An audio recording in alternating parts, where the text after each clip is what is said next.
Tu penses que la Russie, elle avait le droit d'attaquer l'Ukraine? Tu t'es intéressé à l'histoire de l'Ukraine, Oussama? Peu importe, je m'en fous de l'histoire de l'Ukraine. Bah, il faudrait s'intéresser. Foutre des bombes sur des civils, c'est inadmissible. Sur ça, on est complètement d'accord. Le but, c'est de vivre en paix. Il faut qu'il y ait la paix. Si tu laisses d'autres personnes se développer et se mettre dans une position où derrière, il a un gros avantage sur toi. Tu es en train de me dire que l'Ukraine était une menace. Je suis pas en train de dire ça. Je suis juste en train de dire peut-être qu'il faut, réfléchir à ça. Parce qu'ils veulent construire des bases de l'OTAN sur leur territoire. Alors qu'il y avait eu des accords qui avaient été signés comme quoi jamais ça ne devrait... Il n'y a pas des bases en Pologne déjà?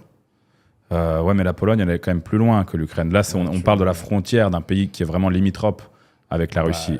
Et en fait, même au-delà de... Parce qu'avec des missiles stratégiques comme aujourd'hui, Pologne, Ukraine, même combat. Hein. Oui, mais là, c'est vraiment comme si ton voisin, tu vois ce que je veux dire, il plante un panneau... Moi, je trouve que Moi, je trouve que c'est une très bonne narrative.